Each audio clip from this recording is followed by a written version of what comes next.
Hello and welcome. We are starting to let folks in to the meeting. So while that's happening, if you could go ahead and put in your name and your organization in the chat, that'll help us see who's joining us today. I'll give it just about 15 more seconds and then we'll jump in.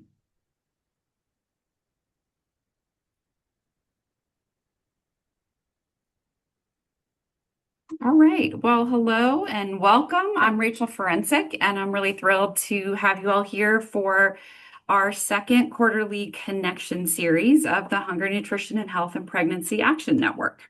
As I mentioned, please put your name and your organization over in the chat. That'd be helpful to see who's here. Introduce yourself. Time is our biggest asset, and we really value yours. So why be here and why become a part of this growing network? We all recognize the importance of good nutrition and health and preventing chronic disease and supporting well-being from preconception through early childhood. As an action network, we are creating the conditions for organizations to connect with one another and move into action to get results. We're working to change systems, and we believe that now more than ever, we need partnerships to do that. We've experienced a recent assault on government-funded food assistance programs for families. And while we may have a temporary reprieve, we know it won't be long until there is maybe another issue to take on. So wanting to recognize that and also just say that we're really grateful to have you all here and be building this network with us. During our September call, we asked people to tell us what they were going to do because of their time spent with us and what they learned. Wanted to highlight a few things, and I'm hopeful that some of them happened. Somebody said that they plan to email their representatives, emphasizing the importance of programs that address food insecurity. Several of you were excited to learn about the Learning Library and start to add to that. And we will make sure that we put a link in the chat so you all can continue to add resources to that Learning Library or go to it when you might need some resources. Several people were really interested in connecting with Natalie Haynes. So Natalie, I'm not sure if you were bombarded with those, but was glad to hear that. They were really interested in all that's happening related to culinary medicine for medical students. And there were a few folks that also were interested in joining the provider work group. So welcome to that. We meet quarterly on the first Wednesday of the month at 3 p.m. Eastern Time. And our next meeting will be on March 4th. And we will follow up this meeting with a link to sign up for future meetings. We consider ourselves a network, and membership is very loosely defined. So if you're interested in our mission and our approach, you're invited to continue to participate. There's multiple ways to be involved. You can join our LinkedIn group. We'll make sure you have an email to reach out to if you have any questions or would like to learn more or get more involved. So here's what today's going to look like. We are going to learn more about the science that is behind this network and spend some time discussing how it also impacts individually some of our work. You'll get to hear from two experts in this field, Dr. Thornburg and Dr. Hivert, and also get an opportunity to have some Q&A with them as well. And then we'll move into breakout rooms where we'll discuss what we heard as well as get to know members and their work a little more so we can continue to make those connections. So now it is my pleasure to pass the mic over to my colleague, Liana Haywood from Oregon Health Science University to take us into the next section. Liana, it's all yours.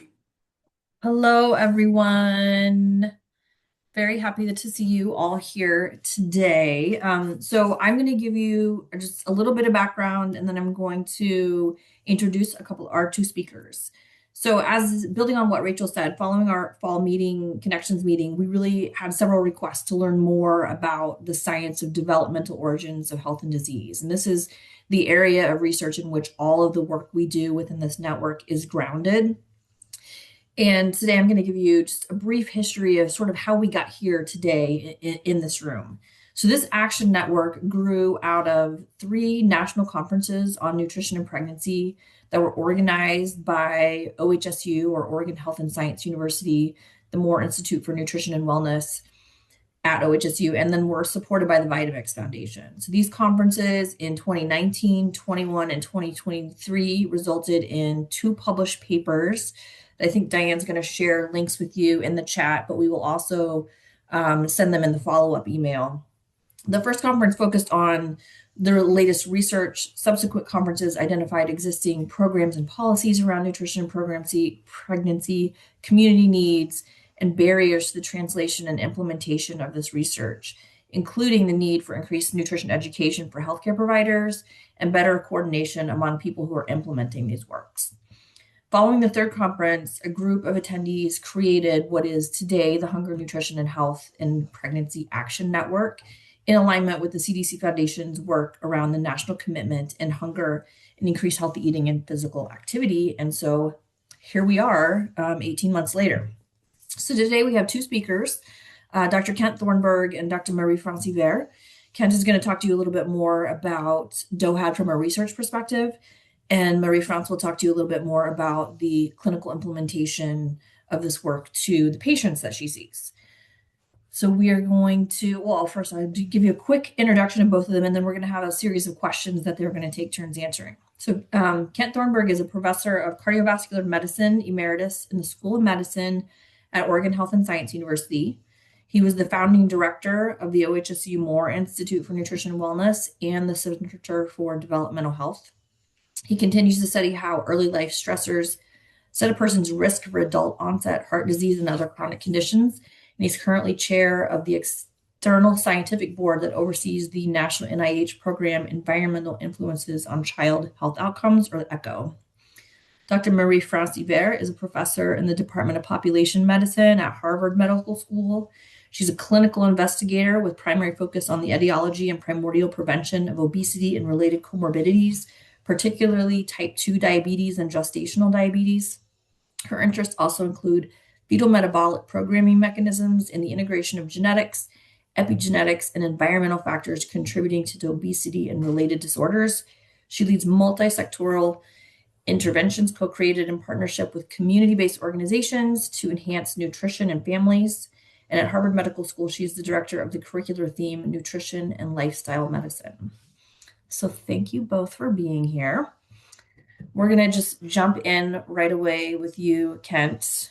What is DOHAD? We've talked about it. What is it? And how did you come to focus your research in this area?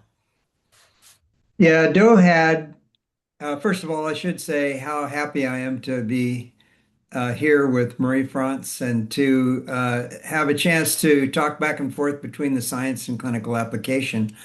The word DOHAD is really short for Developmental Origins of Health and Disease. And this is a new field of medicine that's come about in the last 25 to 30 years. And it's growing dramatically, has been endorsed by the National Institutes of Health. And this field really gives us a new look at the way chronic diseases occur. Now, we never knew before that our developmental period in our lives had such a powerful effect on whether we were going to have a disease later in our life. But now that we know about these early life changes, the science is pointing very carefully to the fact that we are really in a new era of understanding how disease occurs. And Dr. Hivert, you are a clinician as well as a researcher. Can you tell us a little bit about how this research informs your approach to patient care? Yeah, just like Kent mentioned, I think DOHAD has been a field that exploded in the last 20 to 30 years. On a research point of view, I study epigenetic mechanism explaining the phenomenon of early development of disease.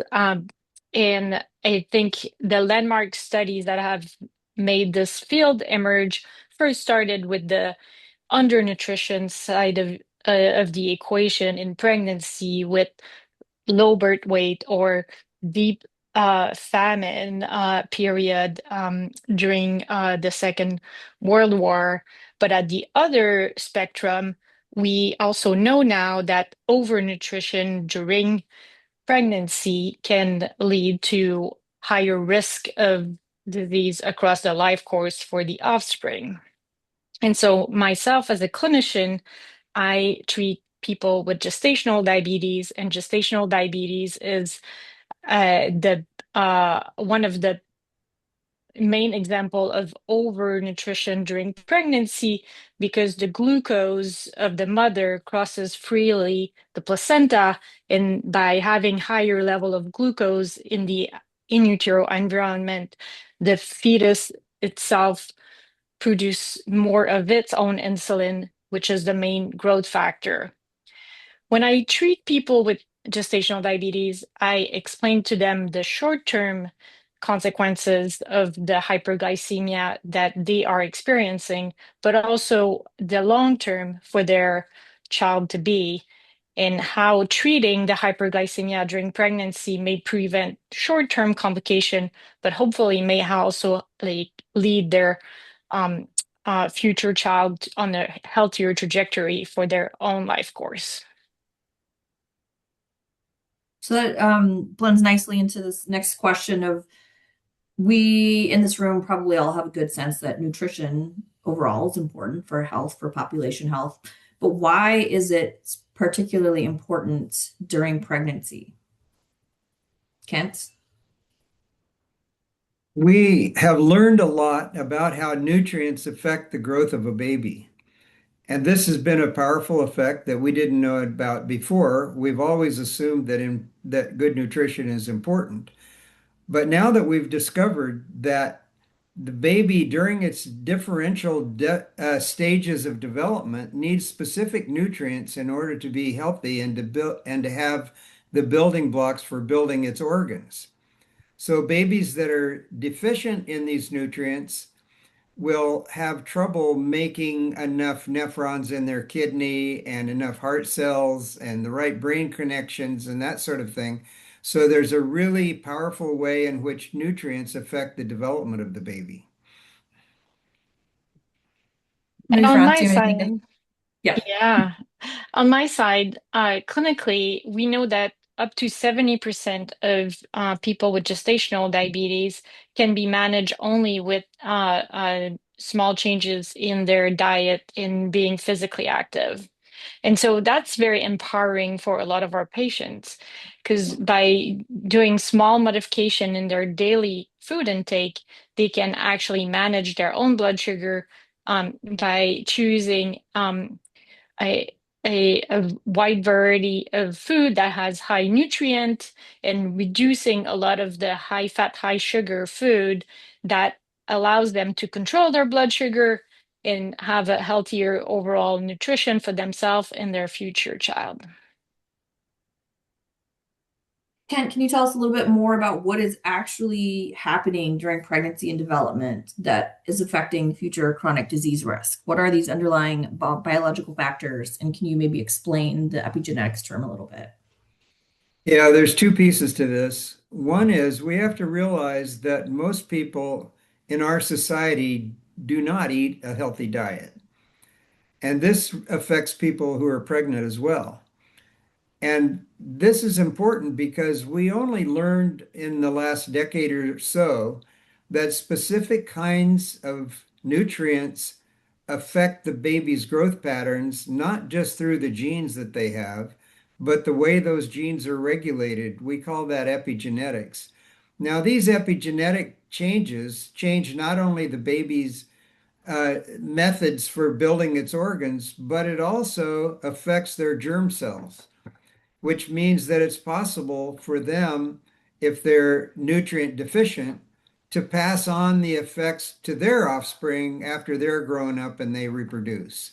So this becomes an intergenerational problem, in that most of us in our society have what we call high calorie malnutrition, that we eat too many calories, but the food we eat doesn't have enough nutrients to take care of us. And this is specifically important during pregnancy because these epigenetic effects affect the next generation from the mother and the grandchild and the great grandchild. And so it's really important for us to understand that the health of our entire population is due to the sum total of the nutrition that people have who are bearing children, both men and women. So this is something that I'm adding this question in a little bit, but you're both touching on it. But why right now? Like if this, you said this research has been sort of exploding for about the past 20 years, that we've known a lot about overall nutrition, but why right now is it more important to focus on nutrition before and during pregnancy? Well, one thing I would add to that is that the vulnerability for having a chronic disease is determined in early life. And these are mostly epigenetic changes. And probably everybody on this call knows that chronic diseases are increasing at a dramatic rate. And these include type 2 diabetes and coronary heart disease, obesity, Alzheimer's, strokes, hypertension, and other diseases that we know that are chronically occurring. So people get these conditions now, and we're at a break point. Right now, everybody knows that we're having a big discussion on how we're going to pay for medical care. Well, this is going to get worse because as people age, there's going to be more requirements for health care. And that means that we're at a breaking point, which is coming very soon. And we need to do something about it. And that's why I'm passionate about this field. Yeah, there's Anything a to add? there's an acceleration of the chronic disease process, and it's happening at an earlier and earlier age, which leads to what Kent was alluding to, that from one generation to another, people are developing, for example, type 2 diabetes at an earlier age, then exposing the future generation to even higher hyperglycemia or metabolic derangement during pregnancy. And so, if we don't act now, our societies will be overly burdened, uh, and it's going to be even harder to manage all of the people who need support for treating their disease. So we need to prevent those metabolic conditions now if we want to slow down this rise of epidemic of diabetes and cardiovascular disease. Right. The highest rate of type 2 diabetes right now is in the 40 years and younger. It's really scary. Right. Cancers too. Yeah. So what do we need to do to prevent these metabolic conditions? Well, I think we'll all agree that there are several stressors that make a difference on the epigenetic effect. One is social stress of the mother who live under stressful conditions. The other one is exposure to chemicals that are in our environment and our food. But most important is having a really nutritious diet during your developmental period. That is the way to reverse these epigenetic effects starting now. So why is it important for the folks here in this room, many of whom are in public health, maternal fetal medicine, other areas? We have some directs, we have some healthcare providers, we have some community-based organizations. Why is it important for us here in this action network to use the information that you're providing to improve the health of the communities that we serve? Well, I think as Kent said, it's not only about having access to food, but it's having access to nutritious food. And that is what is the most pressing issue in our society. A lot of people have access to food that are high in calorie but low in nutrients. And so as a group, we need to advocate for access to fruits and vegetables and food that have high quality protein. And we need to also push the policy to reduce uh, easy access to overly processed food in younger generations so we can help prevent the rise of diabetes and cardiovascular disease. I agree. That's the shortest answer I've ever heard you give. I agree. All right, well, we still have a few more minutes. Please put questions in the Q&A in the chat so we can ask them of Marie, France, and Kent if you have anything specific you would like to know about this research or its implementation. But while we're waiting for those, I do want to ask one of you to explain a little bit more the intergenerational impact. So Kent, your story, I know you like to tell about a woman is born with all the eggs she'll ever have. Yeah. So one of the things that the biological feature of this we sometimes call the 100-year effect. And what the 100-year effect actually means is that for a person who is pregnant, the intrauterine environment will pass on effects for at least 100 years. And the reason that happens is because when a person is pregnant, their nutrition is affecting the egg and the sperm as they develop. And especially the eggs in the ovary are really nourished by the mother who will become the grandmother of a child at a later time. So this 100-year effect is one that we have to pay attention to because it's going to matter for future generations. I also want to say that every organization that's on this call could be really important in helping us change the way in which we see nutrition in our society. And I think that if we all work together, we can make an impact. I'm excited about that idea.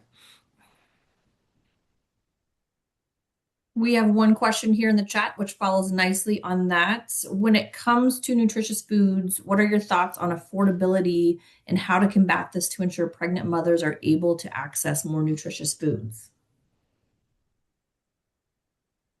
Do you want to take that one, Marie? Well, this is a tough one. Definitely affordability of produce is an issue across our society. I think, first of all, I hope that our governments continue to support program like SNAP and WIC to offer food that are essential for people who are pregnant at a critical time of development for our future generation. And so I think it's a lot of advocacy for these programs to make sure that pregnant individuals and young child have enough nutrients to grow.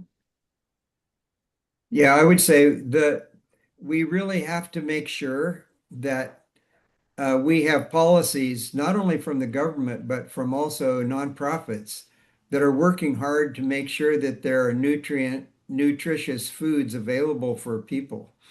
And I think we need to talk to farmers more than we have. I mean, a lot of farmers sell their food and that's the way they make their money, but they could volunteer to help us in some ways for food banks and other ways to make sure that produce is available for everybody. Along those lines, I think in the United States and a lot of developed countries, we need to reduce the food waste that is happening globally. There's a lot of food that gets wasted because of the way food is handled from like point A to point B to point C. And so those are ways to think about affordability at the bigger scale and reduce the subsidies for sugar in corn and increase probably the support for small farmers that are essential for produce availability. Yeah, that's very good.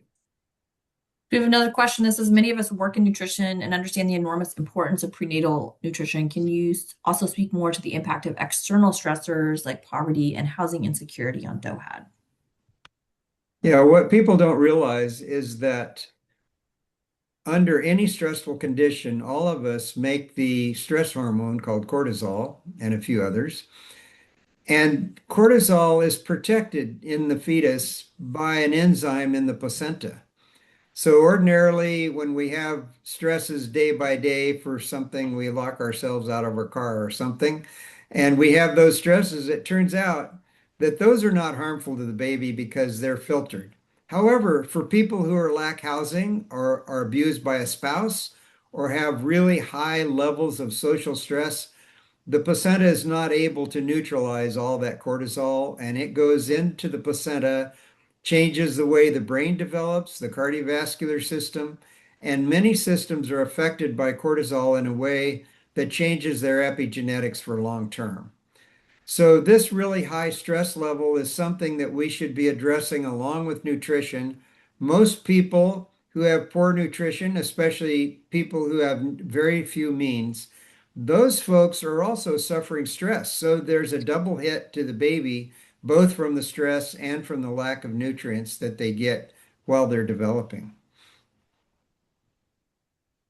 I have a question specifically for Dr. Hivert. Do you find women in your clinics are eager to learn about the impacts of DOHAD and what they can do, or are they skeptical when they hear this information?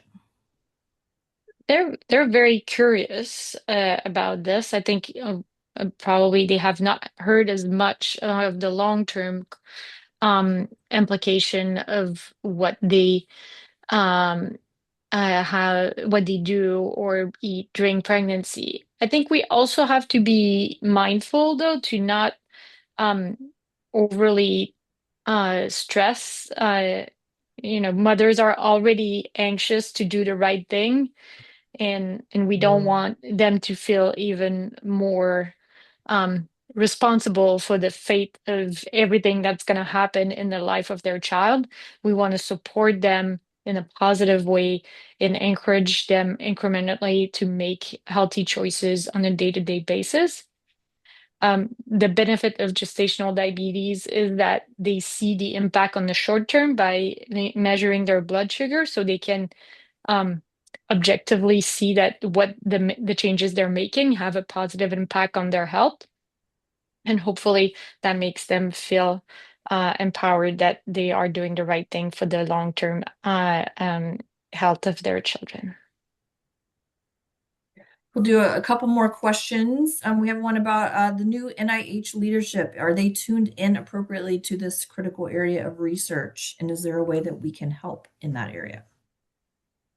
Well, we have not exactly decided how NIH is going to go in the long run. But what I do know is that the ECHO program, which is under the director's office, has is flourishing, and there have not been cuts made that are really at a significant level for that program. I think that's a good sign. Another sign is that the Office of Nutrition Research is moving forward and trying to help the NIH and other human health services understand the importance of nutrition. And therefore, I'm pretty optimistic that NIH over the long period will continue their interest in good nutrition and abolishing chronic disease. We'll do one last question here. With the current uncertainty around SNAP and WIC, what community-based solutions exist to fill in gaps? Well, I can only speak about the communities around me, but I can definitely see that a lot of people have come together to um, offer other options for people during the period that SNAP wasn't available.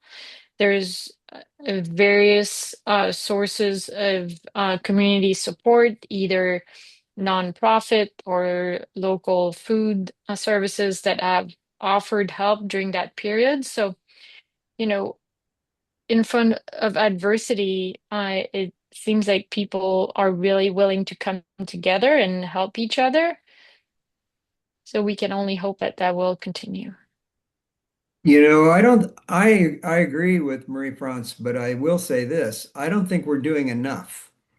And I think the question that was just asked is a great brainstorm question for all of us to think about how we can work together and really increase the level of importance for this in our society. Well, that leads us nicely into our next section. So I'm going to turn it back over to Diane, and she is going to put us into some breakout groups to discuss that in more depth. Thank you, guys.